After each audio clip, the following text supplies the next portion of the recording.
당신 알고 있었어? 24년을 알고도 나한테 입을 다물었다는 거야? 하얀 진료실 바닥에 주저앉은 남편이 충혈된 눈으로 저를 올려다봤습니다. 조금 전까지만 해도 그는 링거를 꽂고 누운 저 아이를 자기 핏줄이라 굳게 믿고 있었거든요. 그 아이 넷을 낳아준 여자 때문에 저는 안방에서 밀려났고 명절 큰 상 대신 부엌 바닥에 쭈그려 앉아 먹다 남은 음식을 먹었고 시도 못 받는 밭이라는 소리를 54년 동안 들으며 살았습니다. 그런데 방금 의사의 한마디가 그 모든 것을 뒤집었습니다. 아버님은 오래전부터 아이를 갖기 어려운 상태셨네요. 모르셨어요? 아내분은 이미 아실 텐데. 진짜 아빠가 아닌 이상 이 혈액형이 나오기 힘듭니다. 남편이 뒷목을 잡고 휘청이는 그 순간에도 저는 눈물 한 방울 흘리지 않았습니다. 이 진료실에서 심장이 흔들리지 않는 사람은 오직 저 하나뿐이었으니까요. 그런데 저 아이 넷은 하나같이 서로 닮은 구석이 없었습니다. 큰아이도 둘째도 셋째도 막내도 놀이터에는 그 아이들을 하나씩만 바라보다 사라지는 낯선 남자들이 있었어요. 저는 아주 오래전부터 그 이유를 짐작하고 있었습니다. 제가 왜 24년을 침묵했는지, 그 여자가 낳은 내 아이의 아빠가 왜 전부 다른 사람인지 지금부터 처음부터 말씀드리겠습니다. 이야기 시작 전 좋아요 한 번만 눌러주시면 오늘 하루 행운이 가득하시길 빌겠습니다. 오늘 이야기 시작합니다. 그날도 새벽 6시였습니다. 저는 25살에 남편 주호와 결혼해서 올해로 꼬박 24년을 한 집에서 살았습니다. 제 나이 이제 49살이 되었네요. 저는 그 긴 시간의 대부분을 새벽에 가장 먼저 일어나는 사람으로 살았습니다. 남편이 눈을 뜨기 전에 국을 안 치고 시어머니가 일어나기 전에 마당을 쓸고 그렇게 하루를 여는 것이 제 몫이었거든요. 그런데 저는 그 새벽마다 국을 안 치는 일만 한 것이 아니었습니다. 저는 날짜를 적었습니다. 우리 집 통장에서 돈이 빠져나간 날과 그 사람이 아무 말 없이 집을 비운 날을요. 작은 수첩에 나란히 적어두는 일을 저는 아주 오래전부터 조용히 해오고 있었습니다. 남들은 제가 그저 참고 견디는 미련한 여자인 줄 알았지만 저는 참고 있었던 게 아니었어요. 저는 기다리고 있었던 겁니다. 섣불리 이혼을 입에 올리는 순간 저는 이 집에서 빈손으로 쫓겨날 사람이었습니다. 24년을 바친 대가로 손에 쥐는 것이 아무것도 없다면 그건 처음부터 지는 싸움이었어요. 그래서 저는 서두르지 않기로 했습니다. 그 사람이 스스로 무너질 증거가 제 손안에 차곡차곡 쌓이고 그때가 왔을 때 제가 아무것도 잃지 않고 걸어 나올 수 있을 때까지 저는 이혼이라는 말을 아껴두기로 한 겁니다. 그날 아침 밥상을 물리기도 전에 남편의 휴대폰이 울렸습니다. 남편은 화면을 힐끗 보더니 갑자기 자리에서 일어나 마루로 나갔어요. 조금 전까지 저를 쳐다보지도 않던 사람의 목소리가 전화를 받는 순간 눈에 띄게 부드러워졌습니다. 응, 지금 나갈게. 애들은 잘 있지? 밥은 먹였고? 저는 그 목소리를 등 뒤로 들으면서 행주를 쥔 손을 잠시 멈췄습니다. 애들이라니요. 이 집에는 아이가 없었습니다. 저는 24년째 아이를 낳지 못한 여자였고 시어머니는 그 이후로 저를 매일같이 나무랐으니까요. 그런데 남편은 지금 누구에게 어떤 아이들의 안부를 저렇게 다정하게 묻고 있는 걸까요? 남편은 서둘러 겉옷을 챙겨 입고 집을 나섰습니다. 저는 그 뒷모습을 문가에 서서 오래 바라봤습니다. 이상하게도 심장이 크게 뛰거나 손이 떨리지는 않았어요. 저는 이미 알고 있었으니까요. 남편에게 다른 살림이 있다는 것을, 그 집에 아이들이 있다는 것을 저는 벌써 오래전부터 알고 있었습니다. 며칠 뒤 저는 그 동네를 처음으로 제 눈으로 보게 되었습니다. 놀이터 벤치에 앉아 내 아이가 노는 모습을 멀리서 지켜봤는데 참 이상했어요. 넷이 하나도 닮지 않았습니다. 큰아이는 눈이 크고 쌍꺼풀이 짙었는데 둘째는 머리카락이 유난히 곱슬거렸고 셋째는 피부가 눈처럼 희었고 막내는 콧날이 오뚝했습니다. 그리고 그 아이들 곁에는 서로 다른 남자들이 하나씩 번갈아 나타났다 사라지곤 했어요. 저는 그때 등골이 서늘해지는 질문 하나를 처음으로 떠올렸습니다. 이 네 아이는 정말로 다 한 사람에게서 나온 아이들이 맞을까? 여기까지만 들으시면 아마 흔한 이야기라고 생각하실 겁니다. 남편이 바람을 피우고 밖에서 아이까지 낳았는데 아내는 바보처럼 모르고 있었다. 그런 이야기 말이지요. 하지만 제 이야기는 그렇게 단순하지 않습니다. 저는 남편의 여자도 그 집 아이들도 다 알고 있으면서 20년 넘게 조용히 지켜보기만 했거든요. 왜냐하면 저에게는 그 누구에게도 말하지 않은 것이 하나 있었기 때문입니다. 그리고 그날 저녁 남편이 흘리고 간 휴대폰 화면에는 문자 한 통이 남아 있었습니다. 발신인의 이름은 그 여자가 아니었습니다. 제가 한 번도 본 적 없는 낯선 남자의 이름이었어요. 낯선 남자의 이름. 저는 그 이름을 수첩 맨 뒷장에 조용히 옮겨 적었습니다. 아직은 그 이름이 무엇을 뜻하는지 알 수 없었지만 언젠가 이 이름이 중요한 열쇠가 되리라는 예감이 들었거든요. 곧 추석이 다가오고 있었습니다. 명절이 되면 이 집은 유난히 사람이 많았고 사람이 많을수록 시어머니의 말이 더 매서워졌지요. 그해 추석에도 저는 새벽 4시부터 일어나 전을 부치고 나물을 무치고 갈비를 재웠습니다. 차례상에 오른 음식은 하나부터 10까지 다 제 손을 거친 것이었어요. 차례를 지내고 온 식구가 큰 상에 둘러앉을 때였습니다. 큰 형님이 지나가는 말처럼 저에게 물었어요. 동서는 여태 소식이 없어? 벌써 결혼한 지가 언젠데. 제가 뭐라고 대답하기도 전에 시어머니가 기다렸다는 듯이 끼어드셨습니다. 소식은 무슨. 저 사람은 애초에 씨를 못 받는 몸이야. 우리 주호가 아까워서 내가 못 산다, 못 살아. 방 안이 순간 조용해졌습니다. 친척들의 시선이 일제히 저에게 쏠렸어요. 저는 고개를 숙였습니다. 얼굴이 화끈거렸지만 이상하게 눈물은 나지 않았습니다. 이런 말을 들은 것이 이번이 처음도 아니었으니까요. 그런데 그날은 거기서 끝이 아니었습니다.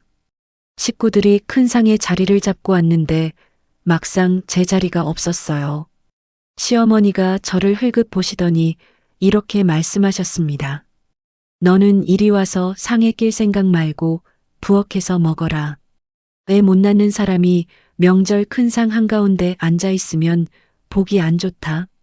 손님들 눈도 있고.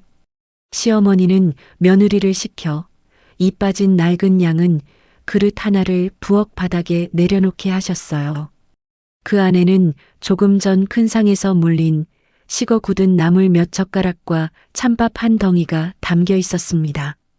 개밥그릇 내리듯 부엌 구석에 놓인 그 그릇을 보면서도 저는 큰 소리 내지 않았습니다. 다만 조용히 그 앞에 쪼그려 앉아 숟가락을 들었어요. 그런데 제가 밥을 한술 뜨려는 순간 시어머니가 성큼 다가오시더니 그 양은 그릇을 발끝으로 툭 밀치셨습니다.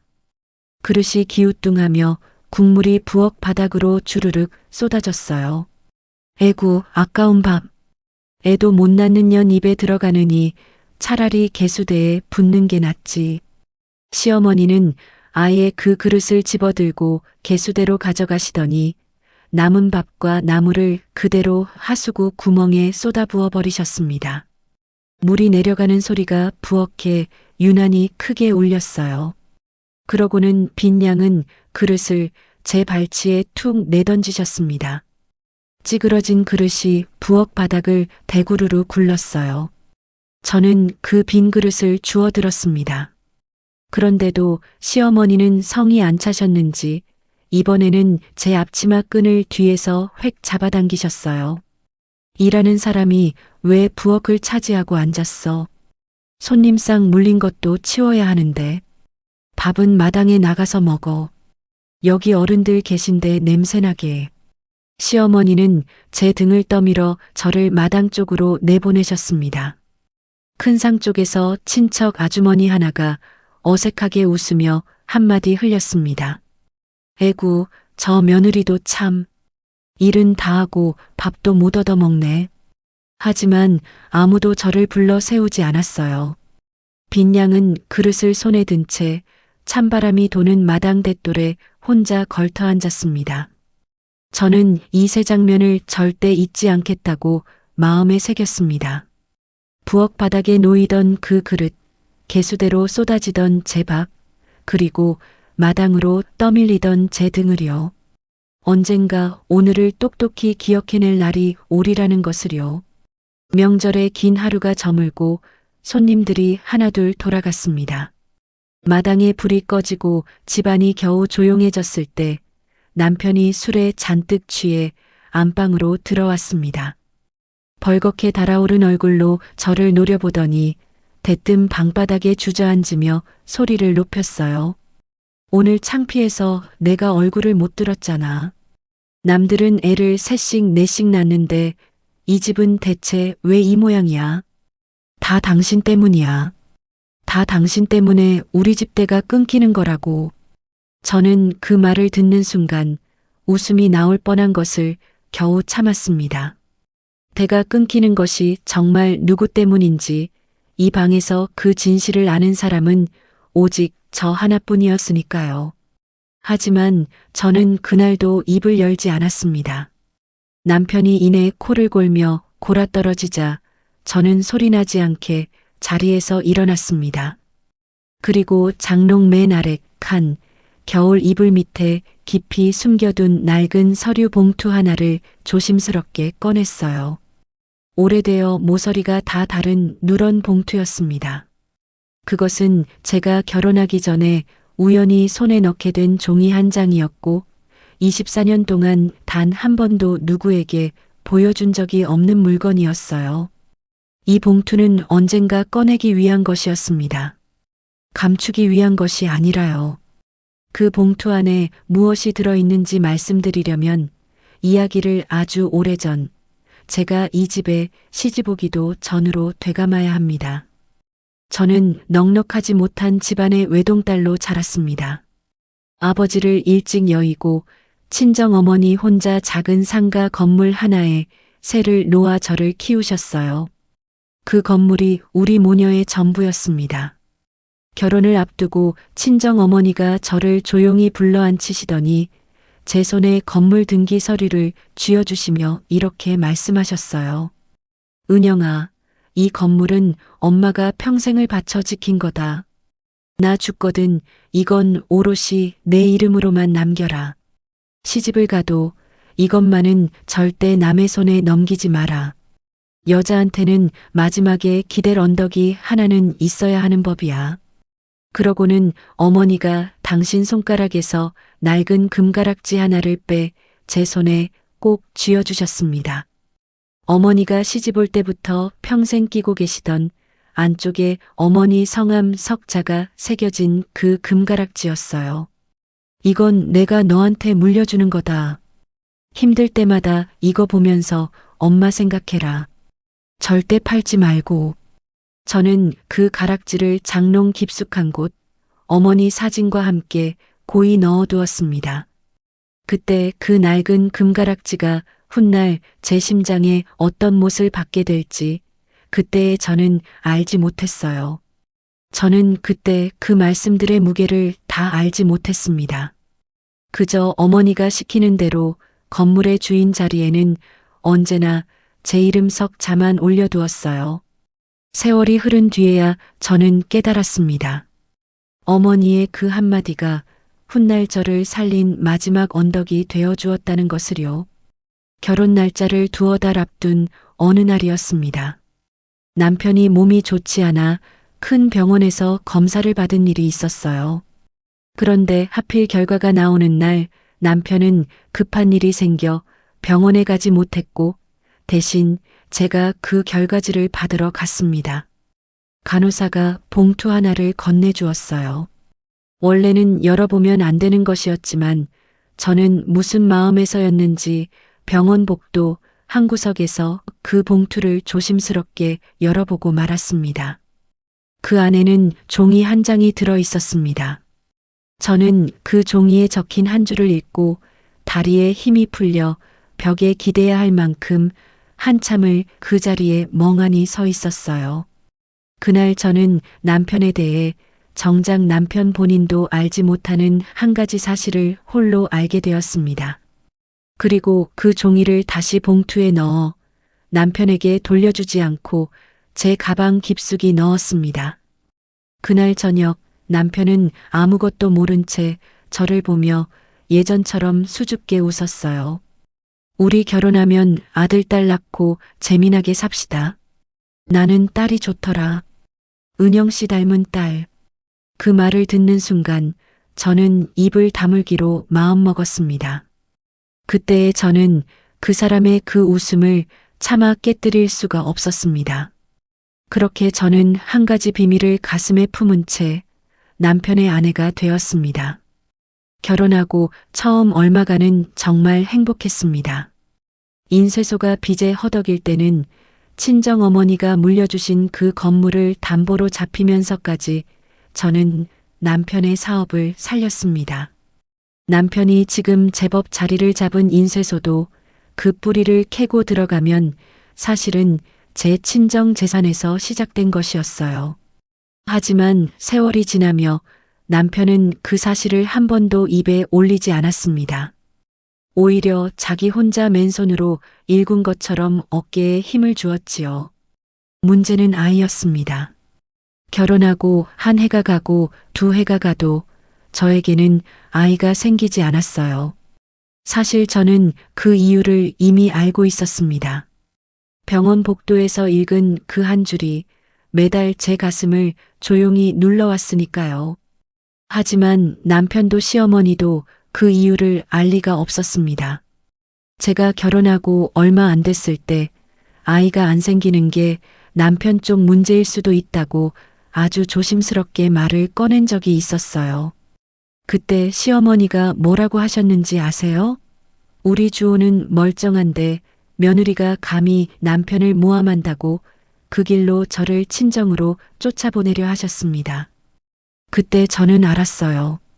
이 집에서는 제가 무슨 말을 해도 믿지 않을 거라는 거리요. 진실은 제 입에서 나와서는 절대 받아들여지지 않을 거라는 거리요. 그래서 저는 그날 이후로 마음을 아주 단단히 고쳐 먹었습니다. 이 집에서 무언가를 바라는 일을 완전히 그만두기로 한 거예요. 대신 저는 지켜보기로 했습니다. 그리고 기록하기로 했습니다. 이 사람들이 진실을 모른 채 어디까지 가는지를, 그 모든 순간을 하나도 빠짐없이 종이 위에 남기기로요. 명수기에 전화가 있고 며칠 뒤 저는 마침내 결심했습니다. 남편이 그토록 서둘러 향하던 그곳을 이제 제 두 눈으로 더 가까이 확인해 보기로요. 저는 조용히 겉옷을 걸치고 낡은 가방 안에 그 누런 봉투와 작은 수첩을 챙겨 넣은 뒤 남편의 뒤를 멀찍이 따라 나섰습니다. 그런데 그 빌라 앞에서 저는 남편이 아닌 또 다른 남자를 보게 되었습니다. 남편의 휴대폰에 이름이 떠 있던 바로 그 낯선 남자였어요. 남편의 뒤를 따라간 곳은 우리 집에서 버스로 30분쯤 떨어진 어느 조용한 동네였습니다. 남편은 낡은 빌라 앞에 멈춰 서더니 익숙한 걸음으로 2층으로 올라갔어요. 초인종을 누르자 안에서 젊은 여자가 문을 열고 환하게 웃으며 그를 맞았습니다. 그리고 그 뒤로 아이들이 우르르 달려나왔어요. 아빠, 아빠 왔다. 아이들이 남편의 다리에 매달렸습니다. 남편은 세상에서 가장 행복한 얼굴로 막내를 번쩍 안아 올렸어요. 우리 집에서는 한 번도 본 적 없는 표정이었습니다. 그 여자가 바로 미란이었고 아이는 넷이었습니다. 이상하게도 눈물은 나지 않았어요. 오래전 각오했던 장면을 이제야 두 눈으로 확인하는 기분이었으니까요. 한 가지 이상한 것이 있었습니다. 남편의 두 손에는 커다란 장바구니가 여러 개 들려 있었어요. 백화점 종이 가방까지 주렁주렁 매달려 있었습니다. 우리 집에서는 제가 시장에서 콩나물 한 봉지를 사도 값을 아까워하던 사람이 그 집 앞에서는 두 손이 모자랄 만큼 짐을 지고 있었어요. 며칠 뒤 저는 그 동네 시장 어귀에서 미란과 정면으로 마주치고 말았습니다. 저를 알아본 미란은 당황하기는커녕 오히려 제 앞으로 성큼 다가와 제 눈앞에 자기 손을 들어 보였어요. 그 손가락에는 두툼한 금가락지가 끼워져 있었습니다. 이거 보이세요? 그이가 나한테 해준 거예요. 진짜 순금이래요. 그쪽은 이런 거 하나 못 받아보셨죠? 하긴 애도 못 낳는 사람한테 뭘 해주고 싶겠어요. 미라는 제 얼굴 앞에서 그 가락지 낀 손을 일부러 흔들어 보였어요. 저는 그 순간 심장이 쿵 하고 내려앉는 것을 느꼈습니다. 그 금가락지 안쪽에 낡은 글씨로 새겨진 이름 석자가 얼핏 보였거든요. 그건 제 친정 어머니의 성함이었습니다. 그날 밤 저는 떨리는 손으로 장롱 깊숙한 곳을 뒤졌습니다. 어머니 사진과 함께 고이 넣어두었던 그 금가락지가 있어야 할 자리에 없었어요. 남편이 언제인가 몰래 그것을 꺼내다가 녹여 새로 만들어 그 여자 손에 끼워준 것이었습니다. 세상을 떠나신 제 친정 어머니가 평생 끼고 계시던 저에게 절대 팔지 말라 당부하신 그 유품을요. 저는 그날 밤 소리 없이 오래 울었습니다. 남편의 배신도 통장에서 빠져나간 돈도 견딜 수 있었어요. 그런데 어머니의 마지막 온기까지 녹여 그 여자 손가락에 끼워준 것만은 도저히 견디기가 어려웠습니다. 하지만 저는 이내 눈물을 닦았어요. 그리고 수첩을 펼쳐 그날 날짜 옆에 딱 한 줄을 적었습니다. 어머니 금가락지 반드시 되찾는다. 그날부터 제 기다림에는 이전과는 다른 단단한 심지가 하나 박혔습니다. 며칠 뒤 저는 더 놀라운 사실을 알게 되었습니다. 시어머니가 그 아이들을 이미 알고 계셨던 거예요.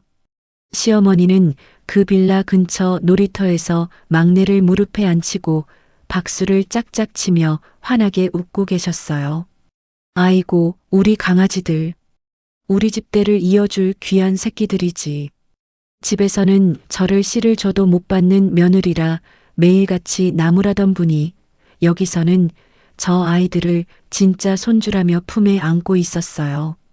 이 집안은 이미 오래전부터 저만 빼놓고 저들끼리 새로운 가족을 이루고 있었던 겁니다.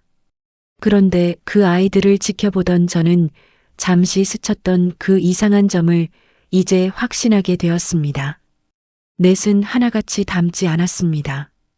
그리고 놀이터에 나타나는 낯선 남자가 한 사람만이 아니었어요. 어떤 날은 키가 크고 마른 남자가 큰아이를 데리러 왔고 또 어떤 날은 배가 나온 중년의 남자가 셋째를 한참이나 유심히 바라보다 조용히 돌아갔습니다. 각자 다른 아이 하나씩만을 바라보다 사라지는 그 모습이 저는 볼수록 마음에 걸렸습니다. 그 남자들 중 한 사람의 인상이 주호 씨 휴대폰에 이름이 떴던 그 낯선 사람과 어쩐지 겹친다는 것을 느꼈을 때 저는 손끝이 서늘해졌습니다. 하지만 저는 서두르지 않았어요. 이 모든 것을 한 장의 그림으로 맞추려면 저 혼자만의 수첩으로는 부족하다는 것을 알고 있었으니까요. 그러던 어느 날 뜻밖의 사람이 저를 찾아왔습니다. 주호 씨 인쇄소에서 오래 격리 일을 봐 온 최 씨 아주머니였어요. 그분은 한참을 머뭇거리다가 조심스럽게 봉투 하나를 제 앞에 내밀었습니다. 사모님, 저 이거 아무리 생각해도 사모님한테 드리는 게 맞는 것 같아서요. 사장님이 인쇄소 돈을 자꾸 딴 데로 빼돌리시는데 장부를 맞춰보니까 그게 다 사모님 친정 건물 담보로 담긴 돈이더라고요. 저는 그 봉투를 받아들며 조용히 물었습니다. 아주머니, 이걸 저한테 주시면 아주머니도 곤란해지실 텐데요. 왜 이런 걸 저한테 가져오세요? 최 씨 아주머니는 잠시 말을 멈추더니 눈시울을 붉혔습니다. 사모님, 저 기억 안 나세요? 몇 해 전에 우리 애 아빠가 크게 아파서 병원비가 없어 발을 동동 구를 때요. 그때 사모님이 아무 말 없이 제 손에 봉투 하나 쥐어주셨잖아요. 갚으라는 말도 없이요. 저는 그때부터 사모님이 어떤 분인지 다 알았습니다. 이제 제가 갚을 차례입니다. 저는 그 말에 한참을 아무 말도 하지 못했습니다. 제가 오래전 무심코 건넸던 작은 정 하나가 이렇게 돌아올 줄은 정말 몰랐으니까요. 최 씨 아주머니의 봉투 안에는 제가 그토록 찾던 돈의 흐름이 고스란히 담겨 있었습니다. 그리고 바로 그 무렵 저는 우연히 걱정스러운 이야기를 듣게 되었습니다. 미란의 둘째 아이가 요즘 부쩍 아프다는 소식이었어요. 코피를 자주 쏟고 멍도 잘 들고 얼굴도 하얗게 뜬다고요. 그 아이는 이 모든 어른들의 거짓말과는 아무 상관이 없는 그저 8살짜리 어린아이였으니까요. 저는 그날 밤 그 아이의 하얗게 뜬 얼굴을 오래 떠올렸습니다. 그때까지만 해도 저는 몰랐습니다. 바로 그 아이의 병이 24년 동안 묻혀있던 모든 진실을 한꺼번에 세상 밖으로 끌어내는 방아쇠가 되리라는 것을요. 그 일이 있고 얼마 지나지 않은 어느 날 저녁이었습니다. 저녁상을 물리던 참인데 시어머니의 휴대폰이 요란하게 울렸어요. 전화를 받은 시어머니의 얼굴이 순식간에 하얗게 질렸습니다. 뭐라고? 둘째가 쓰러졌어? 지금 어느 병원이야? 그래, 알았다. 주호한테 당장 연락하마. 방에 있던 남편이 통화 내용을 듣고는 신발도 제대로 신지 못한 채 뛰쳐나갔어요. 저는 그 뒷모습을 잠시 바라보다가 조용히 겉옷을 챙겨 입고 그 뒤를 따라 나섰습니다. 시어머니가 저를 붙잡으며 소리쳤어요. 내가 거긴 왜 따라가?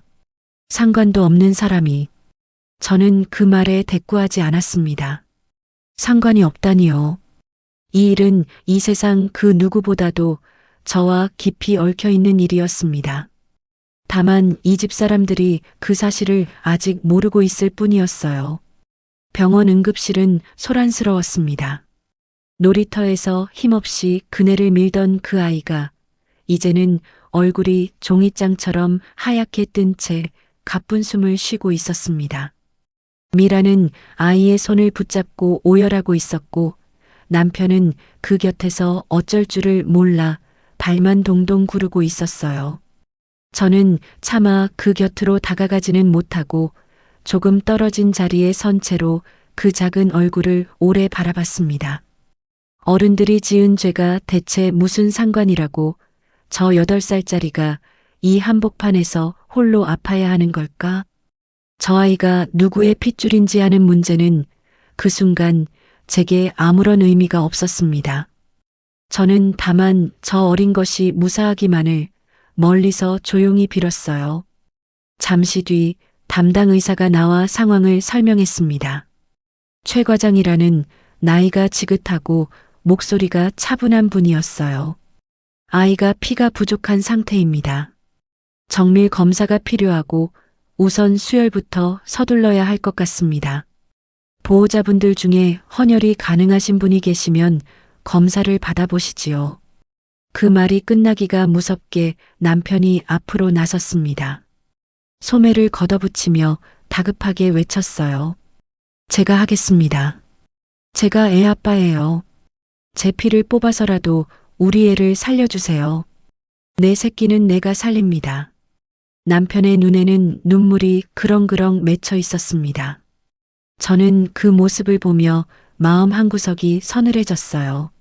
자기 자식이라 굳게 믿으며 저렇게 팔을 걷어붙이는 저 사람이 정작 자기 몸에 대해서는 아무것도 모르고 있었으니까요.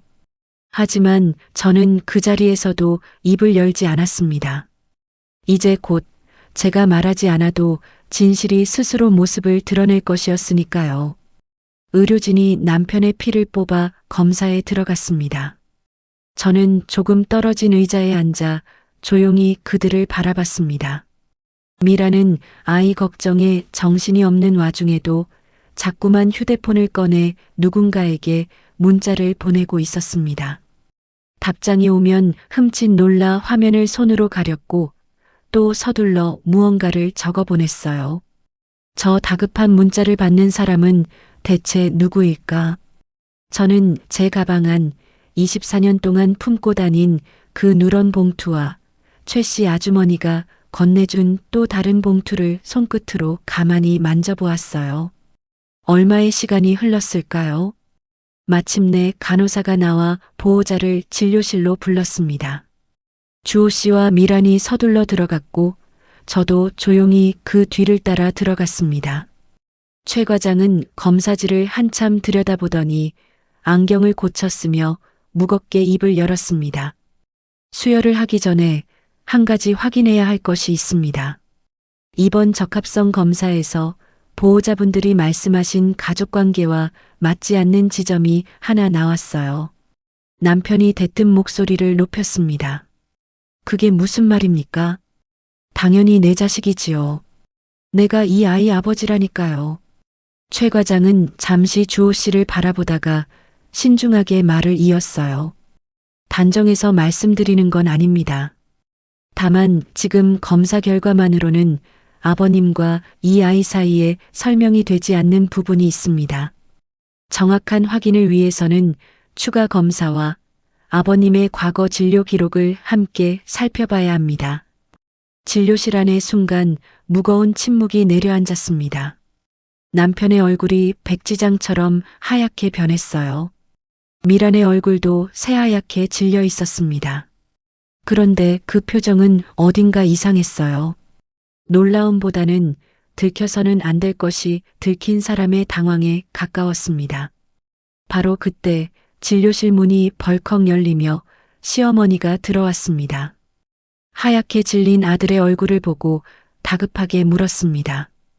왜들 이래? 우리 귀한 손주한테 무슨 일이라도 생긴 거냐? 아무도 그 물음에 얼른 답하지 못했습니다. 마침내 올 것이 왔구나 싶었어요. 오직 저 한 사람만이 이 진료실 안에서 심장이 흔들리지 않는 사람이었습니다. 그리고 최 과장이 다음 말을 꺼내려는 그 순간 저는 가방 속의 낡은 봉투 위에 손을 가만히 올려놓았습니다. 최 과장은 남편의 과거 진료 기록을 컴퓨터 화면에 띄우더니 안경 너머로 주호 씨를 조용히 바라보다가 그 옆에 서 있던 저에게로 천천히 시선을 옮겼어요. 그리고 나직하지만 또렷한 목소리로 이렇게 말했습니다. 기록을 보니 아버님은 오래전부터 아이를 갖기 어려운 상태셨네요. 모르셨어요? 아내분은 이미 아실 텐데. 그 한마디가 진료실 안의 공기를 그대로 얼려버렸습니다. 그게 무슨 말입니까? 검사 잘못한 거 아니에요? 내가 아이를 못 가진다니. 나는 저밖에 애가 넷이나 있는 사람인데. 남편은 소리를 지르며 최 과장의 책상을 손바닥으로 쾅 내리쳤습니다. 검사가 조작됐다. 병원을 바꾸겠다. 고발하겠다며 목이 터져라 발악했어요. 최 과장은 그런 주호 씨를 차분히 바라보다가 조용히 말했습니다. 아버님, 이건 이번 검사만의 결과가 아닙니다. 10수년 전 기록에도 같은 소견이 남아 있어요. 남편은 그제야 말문이 막혔습니다. 자기가 그렇게 다시 하라고 소리치던 검사가 사실은 아주 오래전부터 같은 결과를 말하고 있었다는 사실 앞에서요.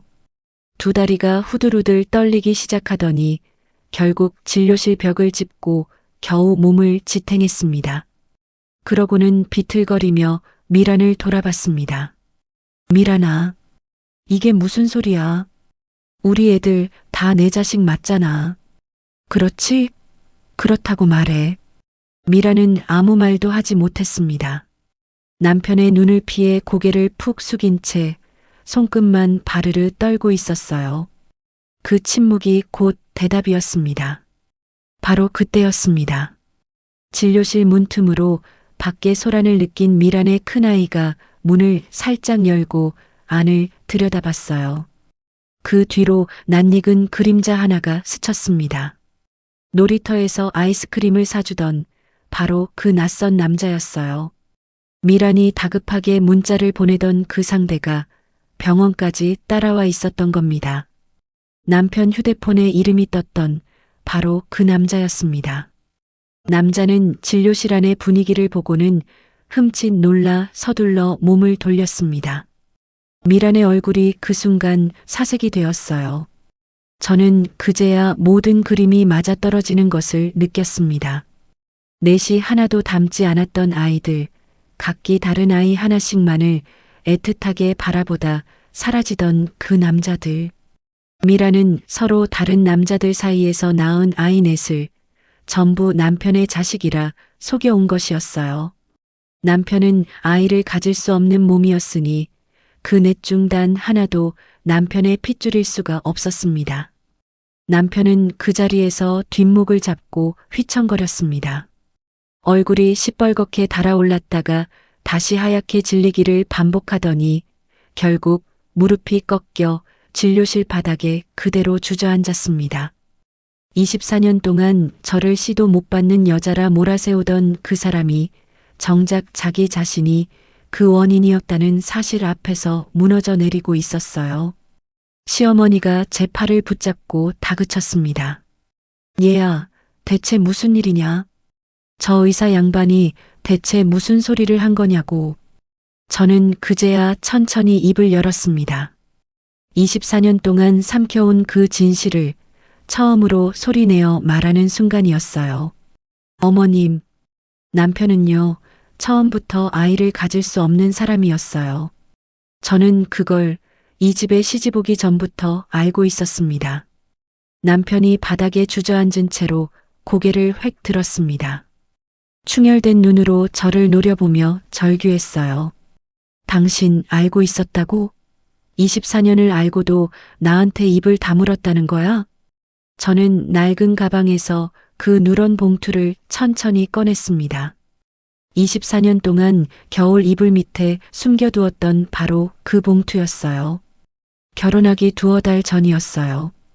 당신이 병원에 못 가는 바람에 내가 대신 이 검사 결과를 받으러 갔었지요. 그날 나는 이걸 읽었고 당신에게 돌려주지 않았어요. 말했으면 당신이 믿었겠어요? 나는 그 웃음을 깨뜨릴 수가 없었어요. 그런데 여보, 시간이 지나고 나서는요, 말할 수가 없어서 안 한 게 아니었어요. 당신이 나를 그렇게 짓밟는 동안 나는 이 종이 한 장을 손에 쥐고 당신이 스스로 무너지는 그날을 기다리기로 했으니까요. 미라는 그 광경을 지켜보다가 슬그머니 진료실 문 쪽으로 발을 옮겼습니다. 하지만 저는 미란을 향해 조용히 한마디를 던졌습니다. 미란 씨, 놀이터에 오던 그 남자들, 나 다 알고 있어요. 날짜까지 전부 적어뒀습니다. 방금 저 문 밖에 서 있던 남자 이름도요. 그리고 지금 그 손에 낀 금가락지. 그거 우리 친정 어머니 유품이에요. 그것도 곧 돌려받을 겁니다. 미란의 발이 그 자리에 얼어붙었습니다. 저도 모르게 자기 손가락에 금가락지를 감추듯 반대 손으로 감싸쥐더군요. 저는 그 아수라장 한복판에서 조용히 몸을 돌렸습니다. 어른들이 서로를 붙잡고 무너지는 동안 정작 저 안쪽 병실에 누운 아이는 아무도 챙기지 않고 있었으니까요. 저는 진료실을 나와 곧장 원무과로 향했습니다. 저 아이 치료 지금 바로 들어가야 하는 거 맞지요? 급한 검사비하고 입원비 제가 먼저 처리하겠습니다. 보증인도 제 이름으로 서겠어요. 직원이 보호자 관계를 물었지만 저는 굳이 설명하지 않았습니다. 그저 필요한 서류에 제 이름 석자를 또박또박 적어 넣었어요. 어른들이 지은 죄를 저 아이한테 물을 수는 없는 노릇이었으니까요.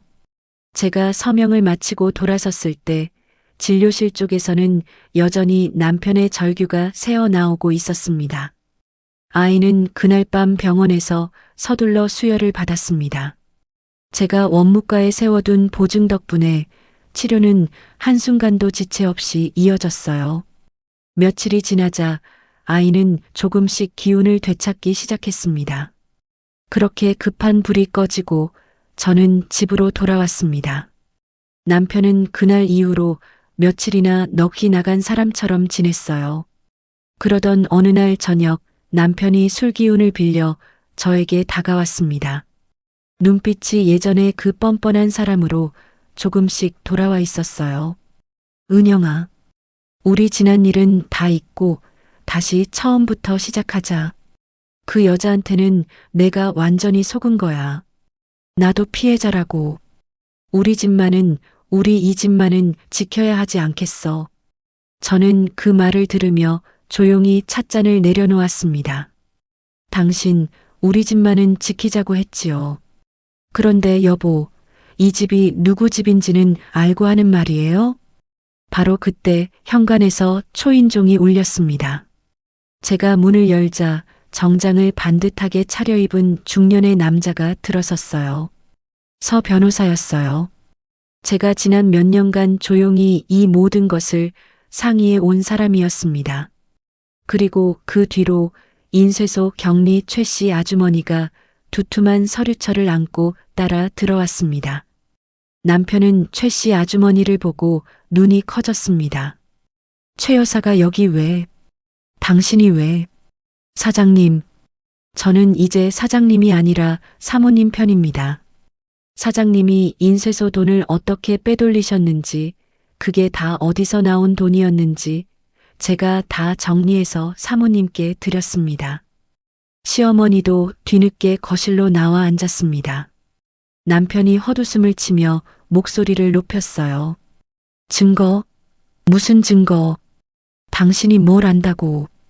24년을 집에서 밥이나 하던 사람이 뭘 가지고 있다고 이래. 바로 그 말이 나오기를 저는 기다리고 있었습니다.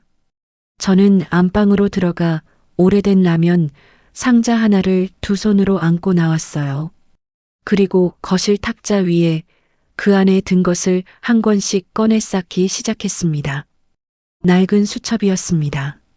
표지가 닳고 귀퉁이가 손때로 반질반질해진 작은 수첩들. 저는 그것을 한 권, 두 권, 세 권, 탁자 위에 소리나게 올려놓았어요.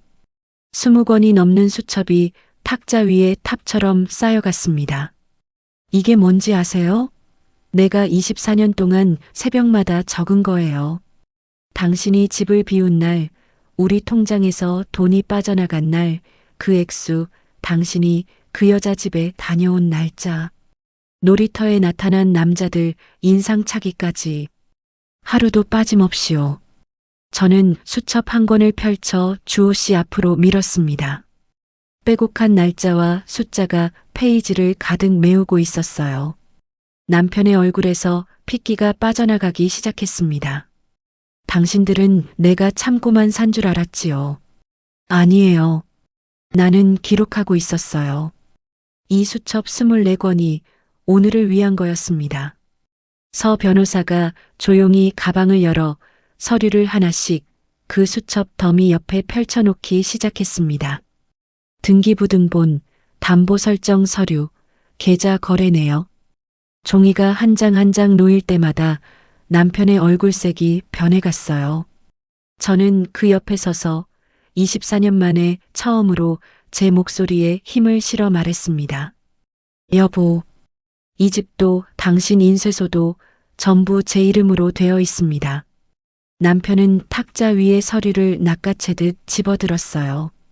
등기부등본 맨 위 소유자 자리에 적힌 이름은 남편의 것이 아니었습니다.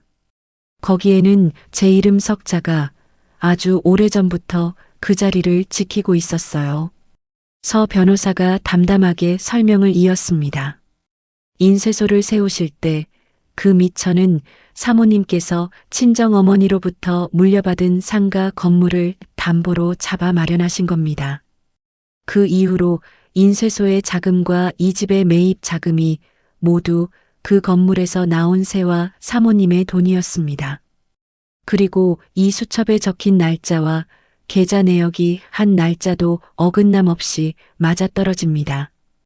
법적으로 이 모든 재산의 실소유자는 사모님이시고 사모님 재산에서 빠져나간 돈은 오히려 돌려받으셔야 할 부분입니다. 남편은 수첩 더미와 서류 뭉치를 번갈아 바라보며 그대로 굳어버렸습니다. 당신, 그럼 그 오랜 세월 동안 이걸 다 적고 있었단 말이야. 저는 24년 전 친정어머니가 제 손에 등기 서류와 금가락지를 쥐어주시며 하셨던 말씀을 떠올렸습니다. 우리 친정어머니가 그러셨어요.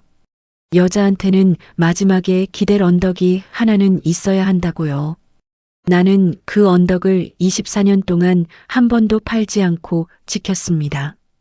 당신이 어머니 유품 금가락지까지 녹여 그 여자한테 끼워주는 동안에도요. 당신이 나를 아무리 짓밟아도 나는 이 수첩을 놓지 않았어요. 오늘을 위해서요. 남편은 무너지듯 소파에 주저앉았습니다. 마지막 안간힘을 쓰듯 목소리를 높였습니다. 그래도 나는 당신 남편이야. 부부 재산은 절반은 내 몫이라고. 서 변호사가 서류 한 장을 조용히 그의 앞으로 밀어놓았습니다. 이혼 소장입니다. 그리고 사모님 재산에서 빠져나간 돈에 대한 반환 청구서도 함께 준비했습니다. 재산 분할을 말씀하시기 전에 이 부분을 먼저 정리하셔야 할 겁니다. 남편은 그 서류를 보고 완전히 할 말을 잃었습니다. 저는 창가로 걸어가 어둠이 내린 바깥을 바라봤습니다. 당신이 나를 시도 못 받는 여자라고 부르기 시작한 바로 그날부터요. 나는 그날부터 24년 동안 이 순간을 준비하고 있었던 겁니다. 하지만 이 모든 것이 아직 끝이 아니었습니다. 남편이 무너진 그 자리에서 이번에는 미란의 진짜 정체가 세상 밖으로 드러나기 시작했으니까요. 남편의 재산이 정리되기 시작하면서 그동안 감춰져 있던 미란의 진짜 모습도 하나씩 세상 밖으로 드러났습니다. 서 변호사와 최 씨 아주머니가 모아둔 자료들을 바탕으로 하나하나 사실을 확인해 나갔거든요. 미라는 처음부터 주호 씨 한 사람만을 상대한 여자가 아니었습니다. 놀이터에 나타나던 그 남자들이 바로 그 증거였어요. 미라는 여러 남자를 동시에 상대하며 아이를 넷이나 낳았고 그 아이들을 저마다 다른 남자에게 각각 그 남자의 자식이라 속여왔던 겁니다. 남편에게는 넷 모두 당신의 자식이라 했고 다른 남자들에게는 또 저마다 하나씩을 당신 아이라 속였어요. 서 변호사가 서류를 짚어가며 설명할 때 저조차도 잠시 말을 잇지 못했습니다. 사모님, 이 여성분은 주호 씨 한 분께만 이렇게 해온 게 아닙니다. 확인된 것만 남자가 넷입니다. 아이들 앞으로 각각 다른 남자에게서 양육비 명목으로 돈을 받아왔어요. 이건 단순한 불륜이 아니라 오랜 기간에 걸친 계획적인 사기에 가깝습니다. 이 모든 사실이 드러나자 미라는 순식간에 태도를 바꿨습니다. 남편이 재산을 전부 잃은 빈털털이라는 것을 알게 되자 더 이상 남편에게 매달릴 이유가 없어진 것이었어요. 서 변호사는 최 씨 아주머니가 정리한 자금 기록과 제가 24년 동안 적어 온 수첩을 증거로 삼아 미란을 정식으로 고발했고 며칠 뒤 미란은 사기죄와 공정장사원본부 실기죄죄로 붙잡혔습니다. 그런데 미란이 붙잡히던 그날 저는 차마 눈을 뗄 수 없는 장면을 보고 말았습니다. 미란이 경찰에 넘겨지고 남편은 이미 자기 코가 석 자라 아이들을 거둘 처지가 못 되자 그 네 아이가 뿔뿔이 다른 곳으로 보내지게 된 거예요. 큰아이는 이 친척 집으로, 셋째는 저 보육시설로 각자 손을 잡아줄 어른 하나 없이 흩어졌습니다. 막내는 영문도 모른 채 엄마만 부르며 울었어요. 어른들이 만든 거짓말의 끝에서 아무 잘못 없는 아이들만 그렇게 갈라지고 있었습니다. 저는 그 광경을 보며 통쾌함이 아니라 오래도록 가슴이 먹먹했습니다. 남편은 결국 인쇄소를 잃었습니다. 자기가 맨손으로 읽었다고 그렇게 큰 소리치던 그 인쇄소를요. 얼마 뒤 저는 우연히 그 인쇄소 앞을 지나게 되었는데 새 주인이 문을 연 그 가게 앞에서 남편이 서성이고 있었어요. 한때 사장이라 불리던 그 자리에 이제는 손님으로도 선뜻 들어서지 못하고 유리문 밖에서 안을 기웃거리기만 하더군요. 자기 이름으로 된 것이 하나도 없다는 걸 그 텅 빈 뒷모습이 말해주고 있었습니다. 남편이 무너진 그 무렵 시어머니가 저를 찾아왔습니다. 지팡이를 짚은 손이 가늘게 떨리고 있었어요. 방으로 들어서자마자 제 손을 덥석 붙잡았어요. 얘야, 은영아, 내가 잘못했다. 그 애들이 다 남의 자식이었다니. 우리 주호가 처음부터 자식을 볼 수 없는 몸이었다니. 이 늙은이가 그것도 모르고 너를 그렇게. 그런데 시어머니는 곧이어 저를 원망하듯 이렇게 덧붙였습니다. 그런데 은영아, 내가 결혼 전부터 그걸 다 알고 있었다며. 그럼 진작에 나한테라도 말을 하지 그랬냐? 저는 그 손을 가만히 내려다봤습니다. 그러고는 조금도 소리를 높이지 않고 담담하게 되물었어요. 어머님, 제가 결혼하고 얼마 안 됐을 때 주호 씨 쪽 문제일 수도 있다고 조심스럽게 말씀드린 적이 있었어요. 그때 어머님이 저를 뭐라고 하셨는지 기억나세요? 남편을 모함한다고 그 길로 저를 친정으로 쫓아보내려 하셨잖아요. 그때 저는 알았어요. 이 집에서는 제가 무슨 말을 해도 믿지 않으실 거라는 걸요. 시어머니의 얼굴이 하얗게 질렸습니다. 그날의 일을 시어머니도 기억해낸 모양이었어요. 붙잡고 있던 제 손을 놓고 그 자리에 힘없이 주저앉았습니다. 그래서 내가 입을 다문 거였구나. 우리가 너를 그렇게 만든 거였어. 24년 동안 이 집에서 가장 높은 자리에 앉아 저를 내려다보던 그 어른이 이제는 제 앞에 무너져 있었어요. 하지만 저는 그 뒤집힘에서 어떤 통쾌함도 느끼지 않았어요. 저는 애초에 누군가를 밟고 올라서고 싶었던 게 아니었으니까요. 저는 다만 24년 동안 잘못 씌워진 그 누명 하나를 벗고 싶었을 뿐이었습니다. 그해 첫 명절, 저는 우연히 주호 씨와 시어머니가 사는 낡은 집 앞을 지나게 되었습니다. 예전 같으면 형제들과 친척들이 마당 가득 모여 제가 새벽부터 부친 전 냄새가 담장 밖까지 흘러나오던 그 집이었어요. 그런데 그날은 대문 앞에 아무도 없었습니다.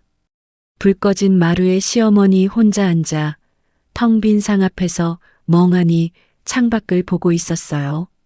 그 귀하다던 손주들도 그렇게 떠받들던 아들의 세 가족도 이제 그 집엔 아무도 찾아오지 않았습니다.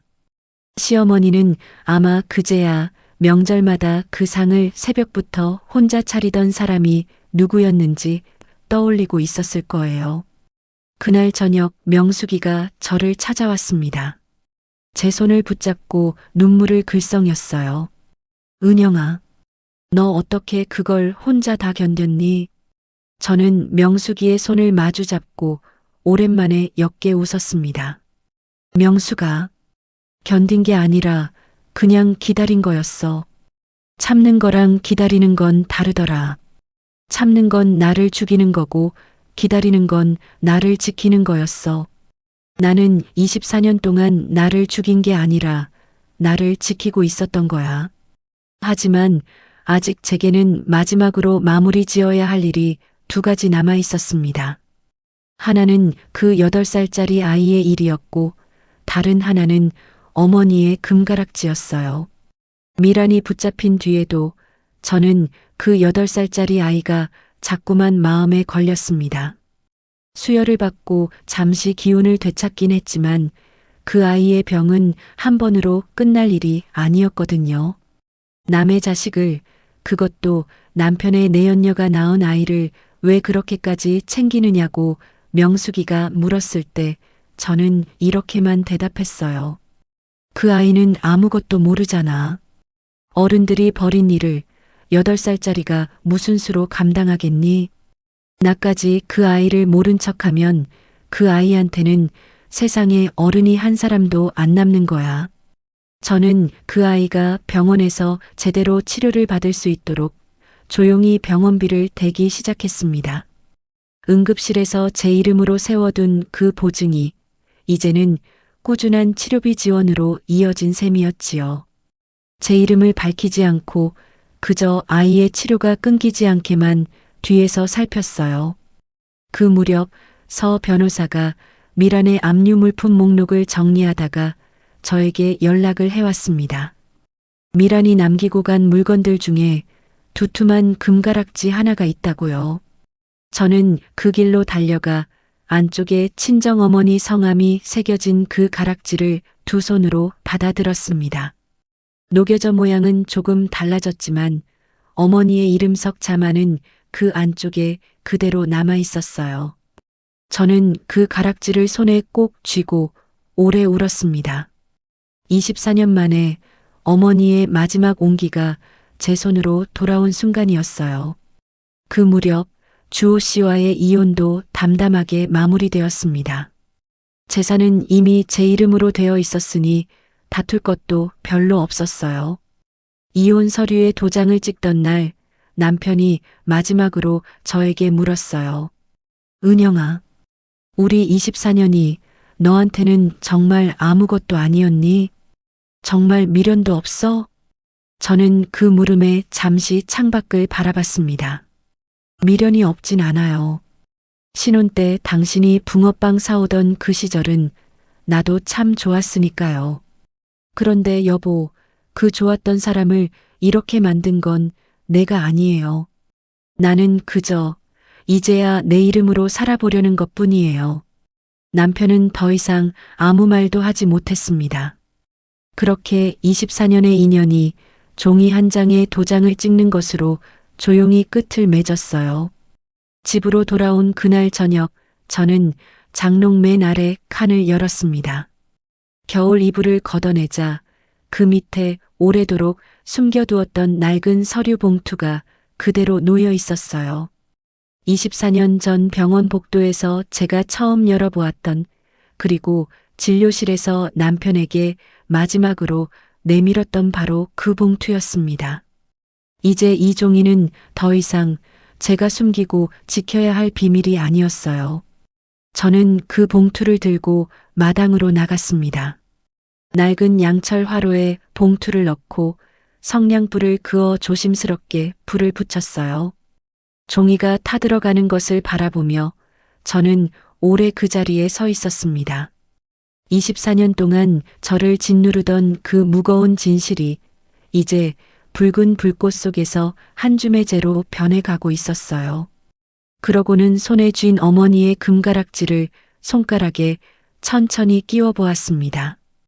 봉투는 태워보내고 되찾은 유품은 제 손에 끼운 그 밤, 저는 처음으로 소리내어 울었습니다. 그것은 서러움의 눈물이 아니었어요. 오래 참았던 것을 마침내 내려놓은 후련하고 따뜻한 눈물이었습니다. 봉투가 모두 타서 제가 되었을 때 밤하늘에는 별이 유난히 맑게 떠 있었습니다. 저는 그 별들을 올려다보며 세상을 떠나신 친정어머니를 떠올렸어요. 여자한테는 마지막에 기댈 언덕이 하나는 있어야 한다던 그 말씀 덕분에 저는 24년의 세월을 견디고 마침내 여기까지 올 수 있었습니다. 며칠 뒤 저는 오랫동안 미뤄두었던 일을 하나 했습니다. 여기저기 흩어진 서류마다 제 이름 석자를 반듯하게 되찾아 적어 넣는 일이었어요. 은행 통장에도 건물 관리 서류에도 이제는 누구의 아내도 며느리도 아닌 오직 제 이름 석자만이 또렷하게 자리를 잡았습니다. 저는 이제야 제 이름 석자로 살기로 했습니다. 그 결심을 하기까지 24년이라는 긴 세월이 걸렸지만 저는 그 세월이 결코 헛되지 않았다고 믿습니다. 계절이 바뀌고 어느덧 봄이 왔습니다. 이혼이 마무리되고 남편이 집을 떠난 뒤 저는 친정어머니가 남겨주신 그 상가 건물 2층으로 거처를 옮겼습니다. 오래도록 새를 놓았던 그 건물의 한 층을 이제는 제가 직접 쓰기로 한 거예요. 창이 넓어 햇살이 잘 드는 방이었습니다. 이사를 하던 날 저는 짐을 다 옮기고 나서 창가에 오래 앉아 있었습니다. 서쪽 하늘로 노을이 붉게 물들고 있었어요. 24년 동안 저는 늘 새벽에 가장 먼저 일어나 남의 하루를 열어주는 사람이었는데 그날은 처음으로 아무것도 하지 않고 그저 지는 해를 바라봤습니다. 그 따뜻한 빛이 24년 동안 얼어있던 제 마음을 천천히 녹여주는 것 같았어요. 손가락에 낀 어머니의 금가락지가 노을빛을 받아 조용히 반짝였습니다. 저는 그 건물 1층에 작은 반찬 가게를 열기로 했습니다. 24년 동안 이 집 저 집 밥상을 차리며 쌓아온 그 솜씨를 이제는 저를 위해 쓰기로 한 거예요. 시어머니가 그토록 부질없다고 하던 제 반찬 솜씨가 이제는 저를 먹여 살리는 어엿한 미천이 되었습니다. 가게 문 앞에는 제 이름 석자를 넣은 작은 간판을 걸었어요.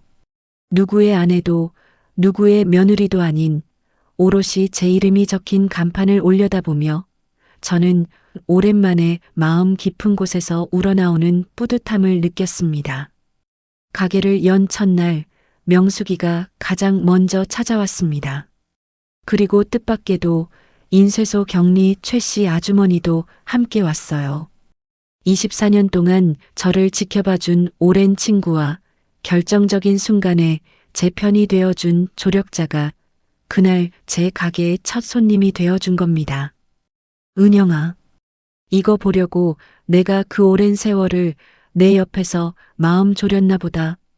너 이제 진짜 사람 사는 것 같다. 저는 두 사람에게 간 묻힌 나물 한 접시를 건네며 웃었습니다. 고맙다. 두 사람 아니었으면 나 아직도 그 집에서 새벽마다 남편 국이나 끓이고 있었을 거야. 세 사람은 마주 앉아 오랜만에 소리내어 웃었습니다. 24년 동안 참아온 것들이 무색할 만큼 그날의 웃음은 맑고 가벼웠어요. 시어머니는 그 뒤로 가끔 저에게 연락을 해왔습니다. 남편은 모든 것을 잃고 어디론가 떠났고 시어머니는 홀로 남았거든요. 저는 그런 시어머니를 완전히 내치지도 그렇다고 예전처럼 무조건 떠받들지도 않았어요. 다만 명절이면 반찬을 조금 넉넉히 만들어 홀로 계신 그분께 조용히 보내드렸습니다. 미워서 밟는 것도 무서워서 굽히는 것도 아닌 그저 사람이 사람에게 할 도리만큼만요. 그 8살짜리 아이는 다행히 치료를 잘 받고 건강을 되찾아가고 있다는 소식을 들었습니다. 저는 여전히 이름을 밝히지 않고 그저 그 아이의 치료가 끊기지 않게 뒤에서 조용히 살피고 있어요. 언젠가 그 아이가 다 자라 이 모든 사연을 알게 되는 날이 오더라도 세상에 자기를 조건 없이 아껴준 어른이 한 사람은 있었다는 것을 그 아이가 기억할 수 있기를 저는 바랍니다. 가게 일을 마치고 집으로 올라온 어느 저녁이었습니다. 저는 오랜만에 따뜻한 물에 손을 담갔어요. 24년 동안 찬물에 불어트고 칼에 베어 밴드를 붙이던 그 손이었습니다. 헌신했지만 천대받던 손이었어요. 그런데 이제 그 손은 저를 위해 일하고 저를 위해 밥을 짓는 손이 되어 있었습니다. 그 손가락에는 어머니의 금가락지가 끼워져 있었어요. 저는 그 손을 오래도록 바라보며 조용히 웃었어요. 돌아보면 저는 24년 동안 참기만 하며 살았습니다. 그때는 그것이 미덕인 줄 알았습니다. 하지만 이제는 압니다. 참는 것만이 미덕은 아니라는 것을요. 때로는 잘못된 것을 끊어내는 것도 용기라는 것을요. 참는 것만이 미덕은 아닙니다. 때로는 끊어내는 것도 용기입니다. 그리고 그 오랜 세월도 결코 헛되지 않았습니다. 오늘 이 이야기가 지금 힘든 시간을 보내고 계신 분들께 작은 용기가 되었으면 좋겠습니다. 혹시 지금 이 순간에도 잘못된 자리에서 홀로 참고 견디며 새벽마다 남의 하루를 열어주고 계신 분이 있다면 저는 이 말씀을 꼭 드리고 싶어요. 당신의 이름 석자를 잊지 마세요. 그리고 언젠가는 당신 자신을 위해 새벽에 일어나는 날이 반드시 온다는 것을요. 이야기를 끝까지 들어주셨다면 잘 들었다고 댓글 하나만 남겨주세요. 구독과 좋아요를 눌러주시는 모든 분들이 행복하시길 기원합니다. 오늘 함께 해주셔서 정말 감사합니다.